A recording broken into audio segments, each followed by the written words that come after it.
विधानसभा चुनाव को लेकर जो है सभी पार्टियों के नेता अपने अपने तरीके से तैयारियों में जुटे हुए हैं। आज हम पहुंचे हैं बड़ौदा हल्के से, जो पिछली बार भी चुनाव लड़ा था इनेलो उम्मीदवार जोगिंदर मलिक से।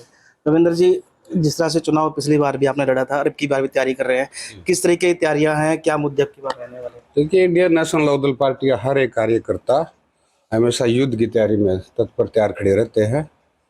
अब की बार इंडियन नेशनल लोकदल पार्टी मुझे चुनाव लड़ाओ या मेरे अलावा किसी भी साथी को चुनाव लड़ाओ, हम सब चुनाव लड़ने के लिए तैयार हैं और पूरी मजबूती के साथ इंडियन नेशनल लोकदल पार्टी और बहुजन समाज पार्टी का गठबंधन है और गठबंधन बिल्कुल मिलजुल के चुनाव लड़ेगा। और 100% आप मान कर चलिए, अब की बारी बड़ौदा हल्का की बड़ी बहादुर जनता, बड़ी समझदार जनता है और समझदार वोटर हैं। अब की बार ये सीट इंडियन नेशनल लोकदल की पार्टी की झोली में डालने का काम करेंगे। जिस तरह से दावा कर रहे हो आप कि अब की बार जो है गठबंधन आपका है बहुजन समाज पार्टी के साथ, लेकिन बड़ौदा हल्का देखा जा रहा है कि कहीं ना कहीं कांग्रेस का गढ़ है कि पिछली बार उपचुनाव में भी जो है बड़ी जीत यहाँ से कांग्रेस की हुई थी। तो अब की बार किस तरीके से देखते हैं? देखिए, गढ़ तो पुराना टाइम में हम सुनते हैं राजे महाराजों के हुए हैं। गढ़ किसी का नहीं होता। राजनीतिक तौर पर देखोगे, अगर असली मायने में अगर गढ़ की बात करेंगे तो ये गढ़ चौधरी ओम प्रकाश चौटाला गढ़ रहा है। आप पिछला इतिहास उठा कर देखोगे तो ये तो बाई चांस अनफॉर्चुनेटली पार्टी दो फाड़ होने की वजह से ये सीट हम लूज कर गए थे ना। तो आप देखोगे, पहली बारी दफा जब चौधरी भूपेंद्र हुड्डा मुख्यमंत्री बने थे उस टाइम में भी ये यहाँ की बहादुर जनता ने ये सीट इन लोगों के पक्ष में झोली में डालने का काम किया था। तो ये हालात परिस्थितियां बदलती रहती हैं। अब ये किसान, कमेरे, मजदूर और पिछड़े वर्ग का जो गठबंधन हुआ है उससे हमें ये 100% महसूस हो रहा है कि ये सीट अब की बारी यहाँ की जनता इन लोग पार्टी को देने का काम करेगी। लेकिन प्रयास तो ये लगाया जा रहा है कि अब की बार भी जो चुनाव होगा वो कांग्रेस और बीजेपी के ही बीच में माना जा रहा है। ये बात आप पार्लियामेंट को चुनाव को देखते हुए कह रहे हैं। वो एक चुनाव अलग चुनाव था। पार्लियामेंट का मुद्दे अलग होते हैं और उस टाइम पे वोट दो ही पक्षों में गई थी जो राष्ट्रीय पार्टियां थी। और जबकि आप विधानसभा चुनाव देखे तो उसके बिल्कुल उलट होता है। तो ये अब की बार आप मान के चलिए, विधानसभा के मुद्दे और यहाँ की जनता की बारी विधानसभा में किस तरीके से चौधरी अभय सिंह चौटाला जी मुद्दे उठाते हैं और उनके विपरीत भूपेंद्र हुड्डा जैसे वहाँ शहरों शायरी में बड़े रहते हैं, विपक्ष की भूमिका कोई निभाते नहीं। लोगों ने तो भूपेंद्र हुड्डा को हिसाब बनाया मांगने के लिए विधानसभा में विपक्ष का नेता बनाया था। पूरे 5 साल उन्होंने कोई हिसाब मांगा नहीं, वहाँ पर शहरों शायरी में बड़े रहे। अब उसका बेटा हिसाब मांगो की यात्रा करके निकाल रहे हैं। मैं उनसे ये पूछना चाहूँगा, पहले भूपेंद्र हुड्डा, दीपेंद्र हुड्डा अपने 10 साल का कार्यकाल का हिसाब दे, उसके बाद बीजेपी से हिसाब मांगने का काम करे। जैसे विधानसभा में चौधरी अभय सिंह चौटाला जी मुद्दे उठाते हैं, एक विधायक 89 पे हैवी रहते हैं, उसको देखते हुए अब की बारी लोगों ने मन बना लिया है कि हम अब की बारी विधानसभा में चौधरी अभय सिंह चौटाला को जिताने का काम करेंगे। उपचुनाव चुनाव में जब 2020 में उपचुनाव हुआ तो बड़ौदा हल्के का काफी बड़ी घोषणा यहाँ से की गई। बीजेपी के मंत्री भी यहाँ पहुंचे, मुख्यमंत्री भी यहाँ पहुंचे। क्या क्या उनमें से कितनी घोषणाएं पूरी हो पाई हैं? देखो, मुख्य तौर पर बीजेपी ने यहाँ पर खुद उस टाइम पर खट्टर साहब मुख्यमंत्री थे। उन्होंने हमारी जो बुटाना बारह की एक संस्था, जनता संस्था, उसको यूनिवर्सिटी बनाने का वादा किया था। एक यहाँ पर बहुत बड़ा सरकारी राइस मिल देने की बात करी थी। एक बहुत बड़ा इंडस्ट्रियल एरिया जो रुखी मारा के आसपास का है वो बनाने की बात करी थी। वो इसके अलावा उन्होंने यहाँ पर 2 गवर्नमेंट कॉलेज खोलने की बात करी थी। उन सभी मुद्दों में से एक भी मुद्दा या एक भी वादा उन्होंने पूरा करने का काम नहीं किया। जब भी चुनाव आता है, चुनाव नज़दीक आता है तो एक बार उसका सिलसिला शुरू कर देते हैं। जैसे मैं उदाहरण के तौर पे बताना चाहूँ, जनता बुटाना पर एक ओएसडी लगा दिया था, कोई रिटायर्ड एक्स वीसी थे, वो लगा दिए थे, एक मुद्दा बना लेते हो। जबकि इतना आज लगभग 3.5-4 साल हो गए बाई इलेक्शन को हुए, अभी तक उन्होंने कोई मतलब पेपर वर्क पे कोई भी काम करने का काम उन्होंने नहीं किया। बीजेपी की 10 साल सरकार रही होगी, 9.5 साल हो गए। इससे पहले कांग्रेस की 10 साल सरकार रही। इन 20 साल के दौरान जो है बड़ौदा हल्के में कितना विकास कार्य कोई भी विकास कार्य पिछले 20 साल में यहाँ किसी ने नहीं करने का काम किया। भूपेंद्र हुड्डा 10 साल मुख्यमंत्री रहे। मैं ऑन रिकॉर्ड बताता हूँ आपको। आपका रोहतक से गोहाना रोड बना था, रोहतक से पानीपत। मेरे बड़ौदा हल्के में रुखी गांव आता है, वहां तो मुआवजा रोड की जमीन का 17 लाख रुपए दिया था।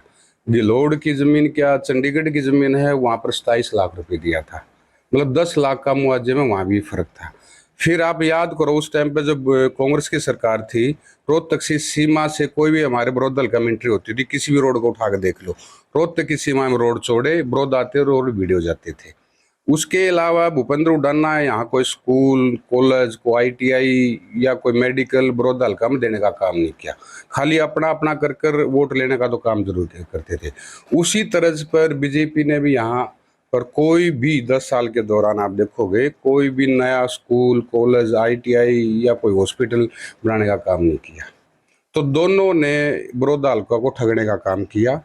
मैं फिर रिपीट करूंगा, अगर यहाँ काम किसी ने किया 6 साल के कार्यकाल में चौधरी ओम प्रकाश चौटाला जी ने, जो कि यहाँ के हल्के की बहुत बड़ी लंबी चौड़ी डिमांड थी शुगर मिल की।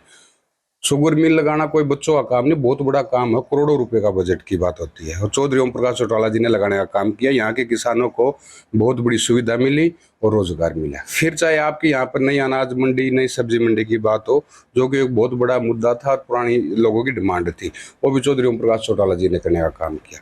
इसके अलावा मैं आपको बताना चाहूँगा, हर एक गाँव में जहाँ भी जरूरत थी, पावर हाउस बनाने की जरूरत हो, या किसी स्कूल को अपग्रेड करने की बात हो, या किसी गाँव की फिरनी पक्की करने की बात हो, अनेकों काम सरकार आपके द्वार।